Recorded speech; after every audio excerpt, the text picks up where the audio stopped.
Singer Mangli గారిపైన జరుగుతున్న కుల వివక్ష దాడి అంటే గిరిజన లంబాడి జాతిలో నేషనల్ లెవెల్లో వివిధ దేశాల్లో వివిధ భాషల్లో హిందీ భాష కావచ్చు, మలయాళం మరియు కన్నడ భాష, తెలుగు, బంజారా భాష వివిధ భాషలో పాటలు పాడి ఒక సెలబ్రిటీ అయిన మా గిరిజన ఆడబిడ్డ ఈరోజు ఆమెపై కొంతమంది ఓర్వలేక బురద జల్లే ప్రయత్నం చేస్తూ ఉన్నారు. నేను మీడియా మిత్రుల ద్వారా సూటిగా ఒకటే ప్రశ్నిస్తున్నా, మీపైన వస్తున్న ఆరోపణలు ఎక్కడైనా ఆధారాలు ఉన్నాయా? మరియు బాధ్యతలు మరి మా చేతులతోటి మేమే మంగ్లీకి ఇచ్చినాం, సింగర్ మంగ్లీకి ఇచ్చినామని ఎక్కడైనా మీడియా ముందుకు వచ్చి చెప్పినా? అంటే ఒక గిరిజన జాతిలో ఒక ఆడబిడ్డ ఎదిగితే ఇంత అవమానిస్తారా? ఎవరికైనా కుటుంబాలు ఉంటాయి. మరి ఒక ఆడబిడ్డని ఎటువంటి ఆధారాలు లేకుండా ఇట్లా బయట లాగడం కరెక్ట్ కాదు. అదేవిధంగా కొంత మీడియా వరకు మరి కొంతమంది మీడియా మిత్రులు ఆ అమ్మాయిని ట్రోల్ చేసి మరి దారుణంగా పదే చూపిస్తూ ఆమె ఏదో స్కామ్ చేసిందని మరి చూపిస్తున్నారు. మరి ఇది నేనైతే కులవీక్ష అనే చోట నేను భావిస్తాను. మరి కొంతమంది మీడియాలో మన సుమన్ టీవీ ఛానల్ రోషన్ గారు, అదేవిధంగా మన తొలి వెలుగు రఘు గారు, మరి వీరు వారి దగ్గర ఎంతవరకు కరెక్ట్గా ఆధారాలు ఉన్నాయని మనకు తెలియదు. మరి సుబ్బారావు గారు హైకోర్టు అడ్వకేట్, మరి ఒక న్యాయవాది, ఆ న్యాయవాది బాధితుల తరపున న్యాయబద్ధంగా చట్టపరమైన కోర్టులో కొట్లాడాలి. మరి ఆ సుబ్బారావు గారు స్టూడియోలో చుట్టూ తిరుగుతుంటే అప్పటికైనా మనం గమనించాలి. స్టూడియోలో మరి మూని పైన ఎటువంటి ఆధారాలు లేకుండా మరి ఆరోపణలు చేస్తూ ఆ అమ్మాయిని అవమానించే విధంగా మరి ప్రవర్తిస్తూ మరి మీడియా మిత్రులు కూడా గమనించాలి. మరి ఆ సుబ్బారావు వారి వెనుకలు ఎవరైనా వచ్చి బాధ్యతలు వచ్చి ఆ బాధ్యతలు మేము ప్రత్యక్షంగా మూనికే ఇచ్చాం, లేకుంటే మళ్ళీ రాతపూర్వకంగా ఏదైనా రాసిచ్చిందా అనేది కూడా ఎవిడెన్స్ లేదు. ఎటువంటి ఎవిడెన్స్ లేకుండా మీడియా మిత్రులు కూడా ట్రోల్ చేసే విధంగా చూపిస్తుందంటే అది బాధ అనిపిస్తుంది. అసలైన దొంగను విడిచిపెట్టి మరి ఇంకొకడు ఆ మధుతో పాటు ఇంకొకరు హేమకాంత్ రెడ్డి, వీళ్ళిద్దరు పార్ట్నరు. అసలైన దొంగ హేమకాంత్ రెడ్డి. ఆ హేమకాంత్ రెడ్డి ద్వారా మరి ఈ మధు, అదేవిధంగా ఇంకో బీఆర్ఎస్ లీడర్, దేవరకొండ ప్రాంతానికి చెందిన బీఆర్ఎస్ లీడర్, అతని పేరు అభిషేక్ రాథోడ్.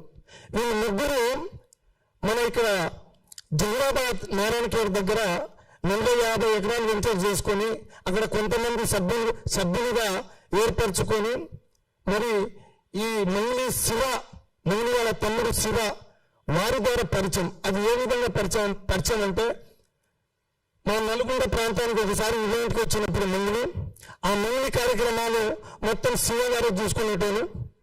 ఆ శివ ఫోన్ నెంబర్ తీసుకొని మధ్య ఒకసారి ఊరు కూడా పిలిపించాడు. మేము కూడా మంగ్లీని చూడడానికి చాలా మంది లేడు మా చుట్టుపక్కల ప్రాంతంలో. అక్కడ ఏర్పడ్డ ఆ పరిచయం ఆసరగా చేసుకొని ఉన్నది. ఈరోజు శివని పక్కన పెట్టేసి మధుని పక్కన పెట్టేసి హేమకాంత్ రెడ్డిని పక్కన పెట్టేసి ఎటువంటి సంబంధం లేకుండా మహిళని ఈ ఉచ్చులో లాగి బురద జల్లడం, ఈ విషయంపై సేవలాల్ బంజారా సంఘం తీవ్రంగా ఖండిస్తుంది. ఈరోజు వారి కుటుంబం మరి ఆ కుటుంబ సభ్యులు మహిళతో పాటు వాళ్ళ చెల్లెలను కూడా బయటికి లాగారు. ఎవరికైనా కుటుంబాలు ఉంటే ఆ కుటుంబంలో ఆడబిడ్డలు ఉంటారు. మరి ఎటువంటి ఆధారాలు లేకుండా ఇట్లా రోడ్డు మీదకి లాగి వారి పరువుకు భంగం కలిగించే విధంగా ప్రవర్తిస్తే గిరిజన జాతి సహించదు. మహిళ కుటుంబ సభ్యుల మీద సభ్యుల వెనుకల గిరిజన జాతి ఉంటుందని మీడియా మిత్రుల ద్వారా నేను తెలియజేస్తున్నా. ఈరోజు ఒక పచ్చి నిజం మీకు చెప్పాలి.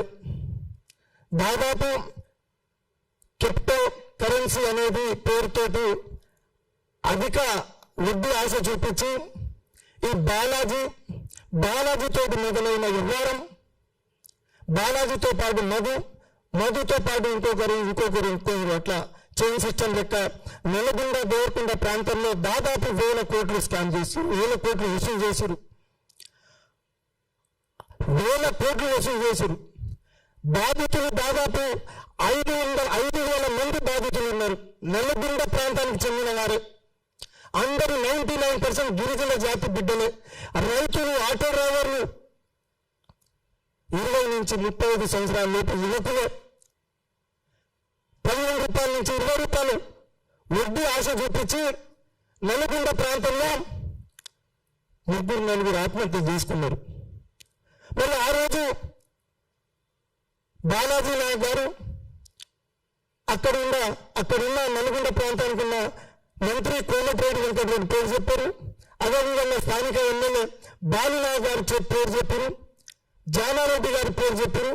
వీళ్ళందరూ నా వెంటనే ఉన్నారు. మరి ఆ రోజు ఎందుకు మీడియా చూపించలేదు? మరి ఆ రోజు 5,000 మంది బాధితులు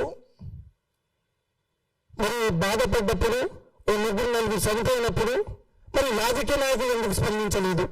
ఆ ప్రాంతానికి చెందిన బాలు నాయకులు ఎందుకు స్పందించలేదు? ఆ ప్రాంతానికి చెందిన ఒక మంత్రి ఎందుకు స్పందించలేదు? కాంగ్రెస్ పార్టీ సీనియర్ నాయకుడు ఎందుకు స్పందించలేదు? అంతమంది మోసపోయారు, అంతమంది సరిపోయారు. ఆ రోజు టీవీలో వచ్చినాయి, పేపర్లో వచ్చినాయి. మరి ఈ రోజు ఎటువంటి ఆధారం లేకుండా మౌలి గారిని ఈ ఉచ్చులో లాగి బురద చల్లడం కరెక్ట్ కాదు.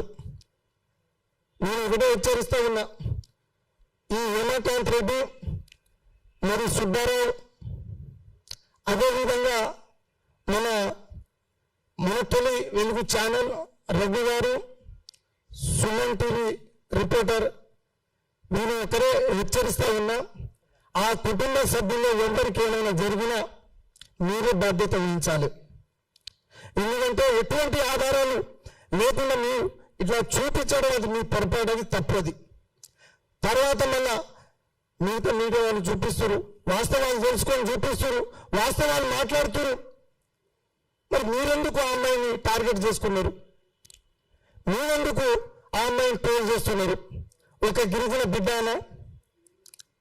మరి ఈ విషయంపై కూడా మా గిరిజన జాతి ఖండిస్తుంది.